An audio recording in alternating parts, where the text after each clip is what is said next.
అందరికీ నమస్కారం అండి. ప్లీజ్ సబ్స్క్రైబ్ చేయండి. ఈరోజు మనం తమిళనాడులోని కృష్ణగిరి డిస్టిక్ దగ్గర ఉన్నటువంటి KRP dam, Krishnagiri reserve project దాన్ని చూసేసి అక్కడి నుంచి మనము కాలభైరవ టెంపుల్, ఇది మనకు కృష్ణగిరి అంటే మన కందికుప్పం అనే గ్రామంలో, అది చూసుకొని అక్కడి నుంచి మనం తిరువణామలై, ఇది అందరికీ తెలిసిందే, ఈ మధ్య చాలా ఫేమస్ అయిపోతున్న టెంపుల్, చాలా ఫేమస్ టెంపుల్. అక్కడి వరకు ఈరోజు మన ప్రయాణం. బయలుదేరదాం రండి, కమాన్, లెట్స్ గో. తిరువణామలై ఫైనల్. ఈ కృష్ణగిరికి 3 కిలోమీటర్లు అన్న. ఇది హనుమాన్ టెంపుల్ చాలా పెద్దది, చాలా వరకు చాలా ఫేమస్ అయిన టెంపుల్ ఇది. కృష్ణగిరి సిటీకి చాలా ఫేమస్ హనుమాన్ టెంపుల్ ఇది. చాలామంది భక్తులు కూడా వస్తున్నారు ఇక్కడ. మొక్కుకుంటే చాలా వరకు అన్నీ నెరవేరుతాయని వాళ్ళ యొక్క నమ్మకం, అది రియల్ అట. ఓకే, నెక్స్ట్ డ్యామ్, ఇదే మన కేఆర్పి డ్యామ్. ఇది కృష్ణగిరి సిటీ నుంచి దగ్గర ఒక 7 కిలోమీటర్లు ఉంటుంది అన్న కృష్ణగిరి నుంచి. పర్లేదు, ఈ డ్యామ్ చాలా పెద్దగానే ఉన్నది. సుమారు ఈ డ్యాము 1955 నుంచి మొదలు పెడితే 1957లో నవంబర్ 10 వరకు కంప్లీట్ అయిపోయింది. ఈ డ్యామ్ చాలా వరకు ఎకరాలకు సాగుకు సహాయపడుతుంది. ఇది అప్పటి సీఎం 1957 కె కామరాజ్ సార్, ఆయన దీన్ని ప్రారంభించడం జరిగింది.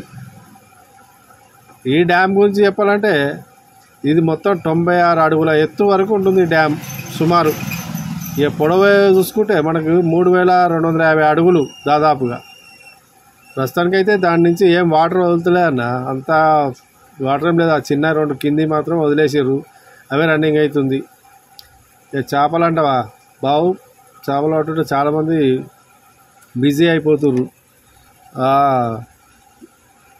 ఇది కృష్ణగిరికి తుంగడహల్లి అనే గ్రామం తెన్నైది నదిపై నిర్మించినట్టుగా ఒక ప్రూఫ్. అదే ఎక్కడనే నిర్మించారు అనుకో, అది మరి సంగతి. ఇక చూసారు కదా, అక్కడ కూడా మన చిన్న సొరంగం లెక్క కనబడుతుంది. నేను కరెక్ట్ వీడియో తెలియకపోయినా మళ్ళీ ఒకసారి చూపిస్తా. అది ఆ ద్వారం ఉన్న చూడు, ఆ ద్వారం ప్రస్తుతానికైతే మూసేయడం జరిగింది. ఎందుకనంటే ఆ ద్వారం నుంచి మనం లోపలికి వెళ్తే ఆ బ్రిడ్జి గుండా ప్రయాణించి ఈ చివరి నుంచి ఆల్మోస్ట్ అవతల చివరి వరకు, మళ్ళీ అవతల చివరి వరకు మన డ్యామ్ లోపల నుంచే ప్రయాణం చేయొచ్చు. ఆ విధంగా అరేంజ్ చేయడం, ప్రస్తుతం దాన్ని మూసేయడం జరిగింది. అది ఎందుకు రీజన్ కారణం ఏం తెలియదు. కొన్ని మూఢనమ్మకాలు కూడా ఉన్నాయి, దయ్యాలు ఉన్నాయి అని చెప్పేసి వాళ్ళ నమ్మకం. అది నమ్మకమా, అది ఏంది అన్నది మనకు తెలియదు. ప్రస్తుతానికైతే అది మూసేసారు, లోపలికి ఎవరు పోవడం లేదు. ఇక్కడ వచ్చేసి మా సిస్టరు, మా అల్లుడు, మా కోడలు చిన్న షార్ట్ వీడియో గురించి ప్రయత్నం చేసినటువంటి ఈ వీడియో ఇది. మా కోడలు, మా మేనల్లుడు అలసిపోయాడు, ఉరికి రన్నింగ్. ఏం చేయమంటాం, చిన్న మనదే వీడియో మధ్యలో మనకు కనిపించాలి కదా, అందుకనే అది ఏమంటారు దీన్ని, స్లో మోషన్ వీడియో అండి. బోర్ వస్తుండొచ్చు కానీ చూడండి, పర్లేదు. ఏం చేస్తాం మరి, అన్ని వీడియోలు తీయక మన దగ్గర ఒకటి ఉండాలని చెప్పేసి అట్లా పెట్టేసిన స్లో మోషన్ వీడియో. తిట్టుకోకండి అయ్యా బాబు, ఏదో అట్లా పెట్టినా. ఇక వీడియో డ్యామ్ గురించి చెప్పేసి మధ్యలో నా గురించి వీడియో పెట్టేసి నాన్న వాడు పెట్టుకున్నాడు ఏందని. పర్లేదు, అప్పుడప్పుడు మనం కూడా కనబడుతుండాలి. మనం ఎక్స్ప్లోర్ చేస్తున్నటువంటిది అది కనబడుతుండాలి, అంతేగాని మొత్తం దాని మీద ఎక్స్ప్లోర్ చేస్తే వాళ్ళ నేను లేకుండా. ఇప్పుడు మా సిస్టర్, మా అల్లుళ్ళు, మా కోడలు, వాళ్ళతో చిన్న షార్ట్ స్లో మోషన్ వీడియోస్. పర్లేదు, బాగా వచ్చింది. కొద్దిసేపు చూడండి. అయితే ఇక్కడ వచ్చేసి పార్క్ కానీ చాలా అంటే చాలా బాగుంది. ఈ డ్యామ్ వచ్చేసి చాలా పర్యాటక కేంద్రం. చాలామంది, మనకు దూరంలో ఒక బస్సు కనబడుతుంది చూసారా, రెడ్ కలర్లో, అలాంటి బస్సులు చాలా వరకు వచ్చినాయి. మేము ఫస్ట్ టైం ఇది రావడము, ఇంతకుముందు ఎప్పుడు చూడలా. ఏదో నార్మల్ డ్యామ్ కదా అనుకుని వచ్చాము, కానీ ఇక్కడ చూస్తే చాలామంది పబ్లిక్ చాలా వచ్చేసారు. లోపలికి ఎంట్రన్స్ టికెట్స్ కూడా తీసుకోవడం జరుగుతుంది మనకు. దీని ద్వారా మనం ఇక్కడ ఇప్పుడు డ్యామ్ దగ్గర వచ్చేసి దీన్ని నంది తీర్థం అంటారు. అబ్జర్వ్ చేస్తారా, అక్కడ నంది తల నుంచి వాటరు అవి యథావిధిగా 24 అవర్స్ వస్తూనే ఉంటాయి. దాదాపుగా ఇది 50 సంవత్సరాలు నుంచి ఆ వాటర్ ఆగకుండా ఏ కాలమైనా సరే అది ఆగడం అనేది ఉండదు.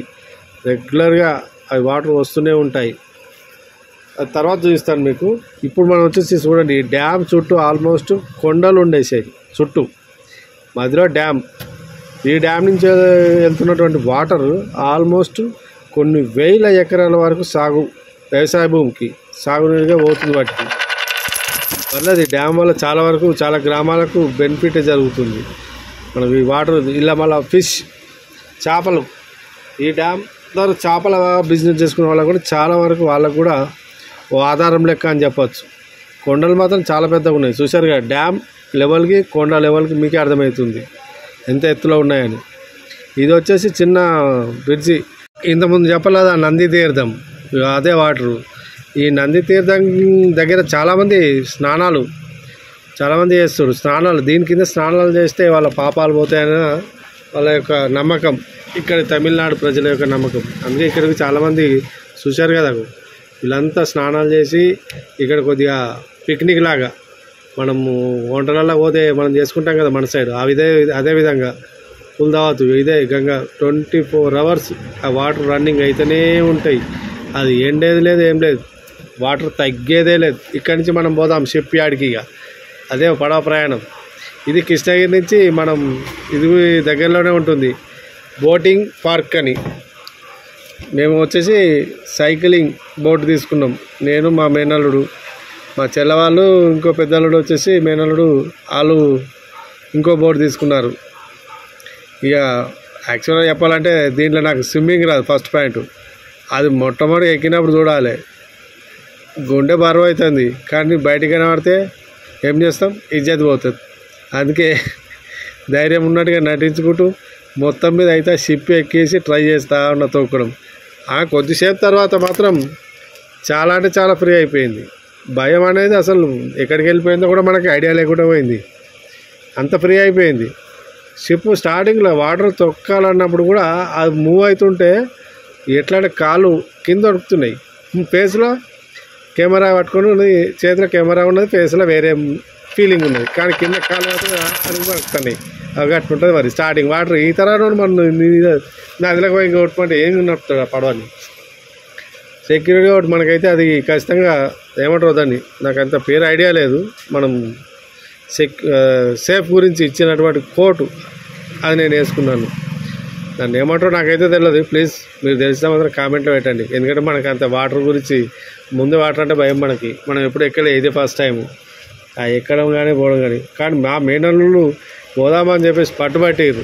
లేదు డేర్ ఐ విల్ స్విమ్మింగ్ అది అని చెప్పేసి రెక్క కథలు పెట్టేసి లాస్ట్కి ఆయనకి అటో ఇటో వాడి ఆయనతో 2 బోట్లు బుక్ చేసేసుకున్నాం. ఆ నుంచి 20 మినిట్స్ వరకు బోట్ మనం సైక్లింగ్ చేసుకోవచ్చు. మనకి ఛార్జ్ చేసి దాదాపు ఒక 200 ఏమో చేసినట్టుగా 200 వరకు చేసారు. మనం ఇక్కడ నుంచి నెక్స్ట్ కాలభైరవ టెంపుల్, నెక్స్ట్ మనది అక్కడికే ట్రిప్. ఇదే కాలభైరవ టెంపుల్.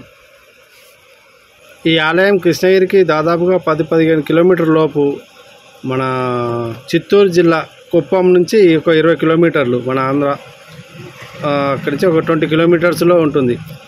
ఈ ఆలయం ప్రత్యేకత ఏంటంటే ఇక్కడ ఉత్సవాలు వారానికి ఒక 2-3 సార్లు ఉత్సవాలు జరగడం జరుగుతుంది. చాలామంది భక్తులు ఈ ఆలయ దర్శనానికి చాలామంది వస్తారు. ఈ యొక్క ఆలయంలో మనకి కాలభైరవుడు లింగ రూపంలో మనకి కనబడుతున్నటువంటి ఈ ఆలయంలో ఉంటాడు. మన ఎదురు కనబడుతుంది కదా, అది నందికి ఎదురుగా ఉన్నది లింగ రూపము. మళ్ళీ మనకి ఇక్కడ వచ్చేసి 63 మంది ఋషిగణాలు లైన్గా మనకి కనబడుతున్నటువంటి విగ్రహాలు. ఈ 63 మంది ఋషిగణాలు ఇక్కడ నిర్మించడం జరిగింది. ఈ ఆలయం మనకి లోపల ఒక సైడు లైన్గా ఉంటాయి, చాలా బాగున్నాయి. ఈ ఆలయం చుట్టుపక్కల కూడా చాలా వరకు చాలా ప్రశాంతంగా ఉంది. ఇది ఒక గ్రామం లోపలికి మనకు వచ్చిన తర్వాత అటువంటి ఈ ఆలయం మనకు ఉన్నది. కాలభైరవ టెంపుల్ అని చెప్పేసి మనం గూగుల్లో కొట్టినా కూడా మనకు చాలా వరకు చూపిస్తుంది. ఇవి విగ్రహాలు వచ్చేసి టోటల్గా మొత్తం 63 వరకు వీటిని నిర్మించడం జరిగింది, ఏర్పాటు చేయడం. చివరిది విగ్రహం ఇదే. ఇది ఇక్కడి నుంచి మనకి లోపలికి చూశారు కదా విగ్రహాలు లైన్గా చివరి వరకు. చాలా అంటే చాలా బాగుంది, మనకి చూడడానికి చాలా కనువిందుగా ఉంది. ఈ ఆలయం వచ్చేసి కాలభైరవ స్వామి వారి యొక్క విగ్రహం సతీ సమేతంగా ఇక్కడ నిర్మించడం జరిగింది.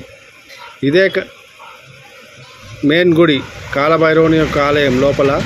ఇంకో చిన్న విషయం ఏంటంటే ఈ ఆలయం లోపల ఎటువంటి అర్చనకు కానీ హారతులకు కానీ లేదు, మనం ఏదైనా డబ్బులు వేయాలంటే ఉండి అంటారు కదా, అలాంటివి ఏవి కూడా ఉండవు. ఇక్కడ మనం పోయి దర్శనం చేసుకొని రావచ్చు. కానీ ఇక్కడ చిన్న ఏంటంటే ఇక్కడ మెయిన్ ఆలయం అది శివుని యొక్క మనకు కనబడేది ఇది మనం చూస్తున్నటువంటి బయట స్ఫటికలింగం. అది అక్కడ క్లోజ్ చేశారు కదా, అందులో వచ్చేసి శివలింగం పెద్దది ఉంటుంది. దాన్ని మీకు వీడియో మీద చిన్న క్లిప్ ఇస్తాను, చూడండి.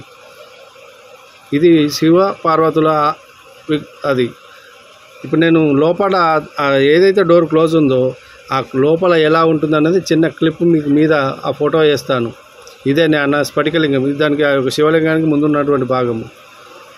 ఇదే ఆ స్వామివారి ఆ దర్వాజా యొక్క లోపల ఉన్నటువంటి రూపము. ఇలానే ఉంటాడు. మనకు ఆ రోజు దురదృష్టం అది క్లోజ్ చేయడం జరిగింది. ఇటుపక్కకు అమ్మవారు కూడా ఉంటారు, అది కూడా క్లోజ్ చేయడం జరిగింది. అందుకే మేము ఆ బయట ఉన్నటువంటి ఆ స్ఫటికలింగాన్ని దర్శనం చేసుకొని మళ్ళీ మేము యథావిధిగా బయటకు వచ్చేసాం. ఇది ఆలయం యొక్క లోపల ప్రాంగణం.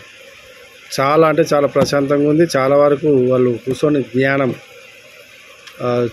చాలామంది చేస్తున్నారు. దర్శనం చేసుకున్నటువంటి నేను బయట కూర్చోవడం జరిగింది. ఇక్కడ నుంచి మనకు ఎదురుగా ఒకటి చిన్న గుడిసె కనబడుతుంది కదా, అది పార్కు. ఈ ఆలయం లోపల ప్రశాంతంగా చుట్టూ పచ్చదనం. చాలా వరకు గుడి ప్రాంగణంలో చాలా రకమైన చెట్లు పెంచడం జరిగింది ఆలయం సంబంధించి. ఇది మనం ప్రస్తుతం కాలభైరవుని యొక్క రూపం ఉన్నటువంటి విగ్రహం రూపంలో ఉన్నటువంటి ఆలయం ఇది. కొన్ని ఇప్పుడు దాన్ని నిర్మాణం చేయడం జరుగుతుంది. మనకి ఇప్పుడు మెయిన్ ఆలయంలో వచ్చేసి శివలింగ రూపంలో ఉన్నది, ఇక్కడ వచ్చేసి విగ్రహ రూపంలో ఉంటుంది కాలభైరవ రూపం. ఈ ఆలయం పక్కన చిన్న కొలను చిన్న కొలను వాటర్తో ఉన్నది. దీంట్లో చేపలు చాలా బాగున్నాయి, ఎక్కువనే ఉన్నాయి, చిన్న చిన్న చేపలు ఉన్నాయి. కింద దాకా వెళ్ళి చూద్దాం రండి. కనబడుతున్నాయేమో కెమెరాకు కనబడ్డట్టు చేపలు, నాకైతే కంటికి కనబడ్డాయి. మళ్ళీ మీకు కెమెరాకు కనబడతాయో లేదో తెలియదు, మన ముందే చిన్న ఫోను, అది అంతవరకు క్యాచ్ చేస్తే లేదో నాకు ఐడియా లేదు. ఈ కొలంలో మాత్రం మన ఏంది అవి తామర పూలు ఏమంటారు వాటిని, నాకు అంత ఐడియా లేదు. వాటిని లోటస్ ఐ థింక్ వాటిని అదే అంటారు అనుకుంటున్నా. నేను తప్పు చెప్తే మాత్రం కామెంట్లో పెట్టండి మీరు ఒప్పుకుంటే, లేదంటే వదిలేయండి. ఇక ఈ దాని గురించి వస్తే నాకైతే చేపలు కనబడుతున్నాయి, మరి మీకు కనబడుతున్నాయో లేదో నాకు మాత్రం తెలియదు. మా మేనల్లో అదే చెప్తుండు, పీసెస్ అక్కడ ఉన్నాయి, పీస్ ఇక్కడ ఉంది అక్కడ ఉందని. ఆల్మోస్ట్ కంటికి కనబడుతున్నాయి, మేము ఎక్కువ దాన్ని చూడలే. ఓకే రైట్, మళ్ళీ పైకి వెళ్ళిపోదాం. ఇదే ఇట్లా చూసుకుంటూ పోతే ఇక్కడ ఒక చెట్టు దగ్గర ఇక్కడ కూడా చిన్న చిన్న విగ్రహాలు పెట్టేసారు. చాలా అంటే చాలా బాగుంది. ఇక్కడ కూడా టూరిజం కనబడుతుంది. చిన్న చిన్న బస్సులు వేసుకొని చాలా వరకు భక్తులు ఎక్కడెక్కడి నుంచో వస్తుర్రు. చాలామంది చాలా ఫేమస్ ఇది కాలభైరవ టెంపుల్ అంటే. మనకు తెలియక అది చెప్తున్నాం కానీ చాలా వరకు చాలా చాలా పవిత్రమైన ఫేమస్ అయిన టెంపుల్ ఇది. మరి ఈ యొక్క ఇది నేను అన్నా కదా ఇంతకుముందు, భైరవుని యొక్క విగ్రహ రూపం చూడండి ఎంత కండ్ల ఎందుకు ఉందో. అక్కడ వచ్చేసి లింగ రూపము, అది మనకు మూసేసి ఉంది, చూడలేదు. ఇది వచ్చేసి కాలభైరవుని యొక్క ఆలయము విగ్రహ రూపంలో. చాలా అంటే చాలా బాగుంది. కనబడుతుంది కదా ఎదురుగా ఏముందో, మన శునకం స్వామివారి యొక్క వాహనం అక్కడనే ఉన్నది. వచ్చాక రెస్ట్ తీసుకుంటుంది. అంతా దైవలీల, ఏం చెప్తాం కదా. ఆలయంలోకి మన దగ్గర చూసారు కదా ఎదురుగా అక్కడ కూడా ఒకటి ఉన్నది.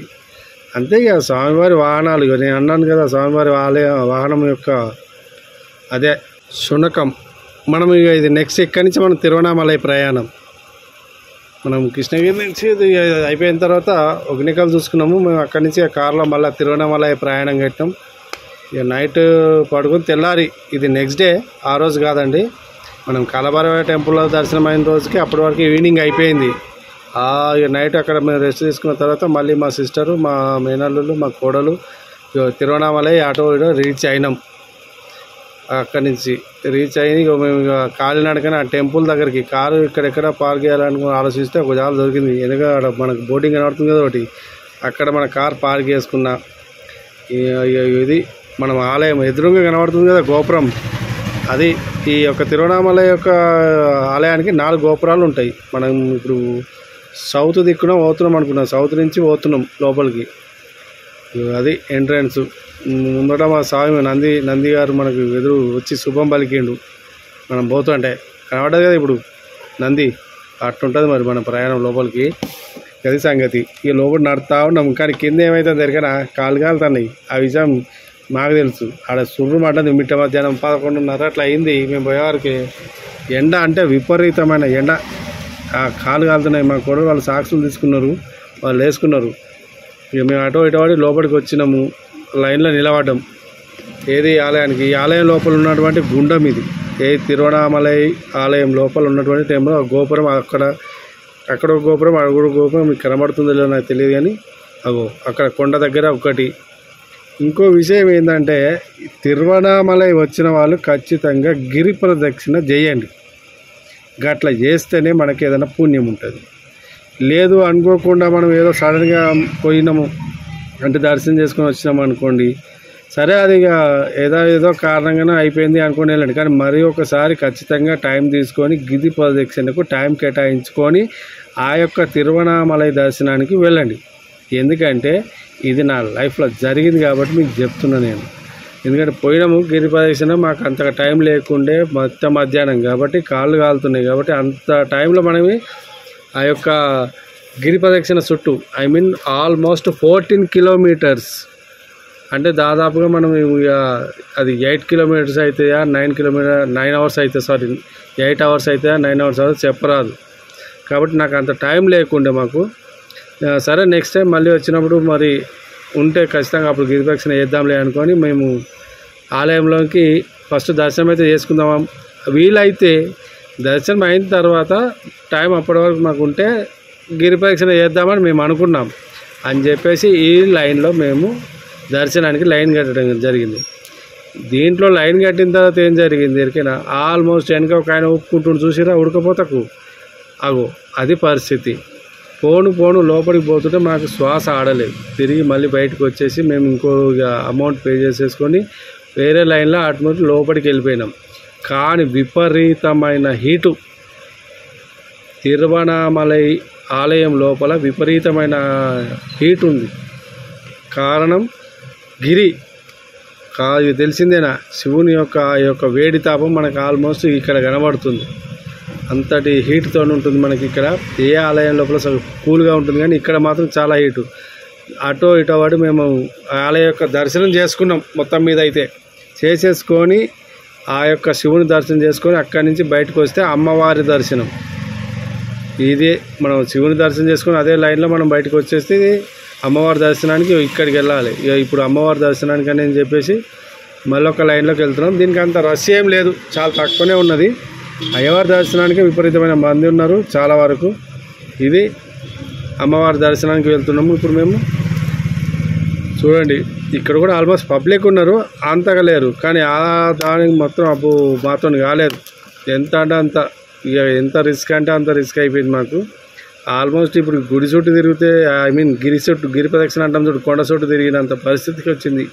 ఆ యొక్క లైన్లో నిలబడేసి దర్శనం చేసేసుకొని బయటకు వచ్చేసరికి చాలా అంటే చాలా ఇబ్బంది అయింది. మనం ఇప్పుడు అమ్మవారి దర్శనం చేసుకొని అదే లైన్లో వస్తుంటే స్వామి అయ్యవారు వినాయక గణపతి చాలా అంటే చాలా కనువిందుగా ఉంది. విగ్రహం పెద్దగా ఉన్నది. ఇది ఆలయం యొక్క బయట సైడు. దర్శనాలు అన్నీ చేసుకొని బయటకు వచ్చిన తర్వాత ఆ యొక్క గోపురం దగ్గర మేము ఇక బయటకు వెళ్తున్నాం. ఎగ్జాక్ట్ టైం బయటకు వెళ్తున్న టైం ఉన్నటువంటి అది గోపురం. చాలామంది భక్తులు ఇక్కడ అన్నప్రసాదాలు కూడా మనకు ఫ్రీగా ఇస్తారు. ఇంకొక చాలా అమౌంట్ పే చేస్తే కూడా ప్రసాదం ఇవ్వడం జరుగుతుంది. అది వేరే. ఇక కొన్ని ప్రసాదాలు మాత్రం మనకి ఇక్కడ ఫ్రీగా ఇచ్చారు. పర్లేదు, ఆ యొక్క ఆలయ దర్శనంతో మనకు బాగా అనిపించింది. ఇక మేము రిటర్న్ వెళ్ళిపోతున్నాం. మాకు చెప్పాను కదా, మాకు అంత టైం లేకుంటే నెక్స్ట్ టైం మరి వస్తే అదృష్టం మనకు రాసి ఉంటే మళ్ళీ వస్తే మాత్రం అప్పుడు ఖచ్చితంగా గిరిపక్షం చేయాలి. మేము వెళ్తున్నటువంటి దారిలో ఒక ఆలయం ఉంటే మా సిస్టరు మా దగ్గర ఒక కొబ్బరికాయ మిగిలిపోయి ఉండే, అది కొట్టేసేద్దామని చెప్పేసి మా సిస్టర్ వెళ్ళింది. ఆ కొబ్బరికాయ కొట్టేసి రిటర్న్ వచ్చేసింది. ఇక ఇది ఇక్కడితోటి ఈ వీడియో ఖతం చేస్తారనుకుంటున్నాను. ఎందుకంటే ఇక్కడ మేము గిరిపక్షం చేస్తేనేమో చుట్టూ నేను నెక్స్ట్ టైం ఖచ్చితంగా మళ్ళీ ఒకసారి తిరువణామలై మీద వీడియో ఇంతటితో ముగిస్తాను. దీంట్లో ఏమన్నా మిస్టేక్లు ఉన్నా కూడా నన్ను క్షమించాలని కోరుకుంటున్నా. దీని గురించి ఫుల్ వీడియో మళ్ళీ నెక్స్ట్ టైం నేను ఖచ్చితంగా పెడతాను. Okay, bye friends.